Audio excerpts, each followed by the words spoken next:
राधे राधे। हिंदू पंचांग के 10वें महीने को पौष माह कहा जाता है। मान्यता है कि इस महीने में सूर्य 11,000 रश्मियों के साथ व्यक्ति को ऊर्जा और उत्तम सेहत प्रदान करते हैं। पौष माह में अगर सूर्य की उपासना की जाए तो उत्तम सेहत बनी रहती है। सुबह स्नान करके सूर्य को जल अर्पित करें। तांबे के पात्र में जल में रोली और लाल फूल डालकर ओम सूर्याय नमः का जाप करते हुए जरूर सूर्य नारायण भगवान को करें। रविवार को गुड़ और तिल डालकर उसकी खिचड़ी बनाकर उसका भोग लगाएं। कहा जाता है कि जिन व्यक्तियों की कुंडली में सूर्य शुभ स्थिति में नहीं होता, अगर वह इस माह में रोज सूर्य की जल चढ़ाते, सूर्य की उपासना करते हैं तो उनको बहुत लाभ प्राप्त होता है। इसी तरह से मान्यता है कि इनकी एक कहानी भी है। वो कहानी इस प्रकार है कि एक बुढ़िया माइती सूर्य नारायण भगवान की पूजा अर्चना किया करती। पड़ोसन से गोबर लाती और मिट्टी से घर का चूल्हा चौका लीपती।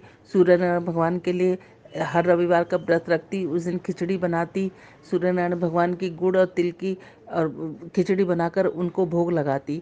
एक बार उसकी पड़ोसन से कहा सुनी हो गई, जिसके कारण उसने उसको गोबर देना बंद कर दिया। इस तरह से एक हफ्ता बीत गया, ना उसने बनाया ना खाया। अब वो कुछ नहीं किया। सूर्य नारायण भगवान ने सोचा इस तरह से तो ये बुढ़िया माई मर जाएगी। अब उन्होंने एक दिन रात को सपने में कहा कि बुढ़िया माई तेरे घर के बाहर जा, गाय और बछड़ा बंधे रखे हैं। अब वो सूर्य नारायण भगवान उठे। वो सुबह बुढ़िया माई उठी तो देखा सूर्य नारायण भगवान ने उनको एक गाय और बछड़ा दिए हैं। अब वो गाय बछड़ा थोड़ा सोना दिया करती, बाकी गोबर किया दिया करती। लेकिन बुढ़िया माई बड़ी सीधी सादी, पड़ोसन ने देखा कि ये गाय तो थोड़ा सोना देती है, वो सारा सोना उठा कर ले जाती और गोबर को वहीं पर छोड़ जाती। अब वो कहने लगी कि जो ना, अब उसने सोना लेना शुरू कर दिया। भगवान ने सोचा इस तरह से तो सूर्य नारायण भगवान ने सोचा कि इस तरह से बुढ़िया माई को कभी पता ही नहीं चलेगा। अब एक दिन उन्होंने जोर से आंधी में चला दिया, जिसके कारण बुढ़िया माई ने डर के मारे वो गाय और बछड़ा अंदर बांध लिया। अगले दिन सुबह उठी तो उसने देखा कि वो तो सोना देती है। अब उसने बुढ़िया माई ने अपने गाय बछड़ा अंदर बांधने शुरू कर दिया। पड़ोसन को सोना मिलना बंद हो गया। पड़ोसन ने जाके ईर्ष्या के कारण जाके राजा से शिकायत करी कि ऐसे गाय बछड़े तो राजा महाराजाओं के पास होने चाहिए जो सोना हकती है। तो अब वो राजा के दूत आए और उसको पकड़ के ले गए। वहाँ जाकर उन्होंने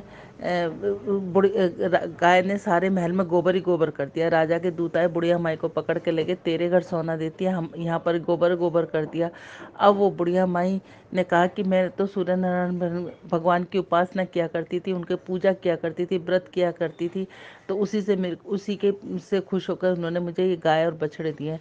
तो उन्होंने कहा कि अपने सूर्य नारायण भगवान से प्रार्थना करो। राजा ने कहा ये सारे महल का गोबर खत्म हो जाए। उसने सूर्य नारायण भगवान से प्रार्थना करी, उसका सारे महल का गोबर खत्म हो गया। अब उसने राजा ने उसको गाय बछड़ा भी दिया, साथ में बहुत सारा धन दिया और उसकी पड़ोसन को दंड दिया। सूर्य नारायण भगवान ने जैसे बुढ़िया माई की सुनी, कहते हैं मान्यता है कि इस कहानी को हर रोज कहने से, हर रोज ना कह सको तो इतवार के दिन कहने से भी, सूर्य नारायण भगवान को अर्घ देने से भी हमारे को बहुत प्रताप और आरोग्य, सुख समृद्धि की प्राप्ति होती है। अगर हम किसी कारण से व्रत नहीं रख सकते, हर इतवार को तांबे के पात्र में जल देना चाहिए और साथ में सूर्य नारायण भगवान को गुड़ का भोग जरूर लगाना चाहिए। बोलो राधे राधे।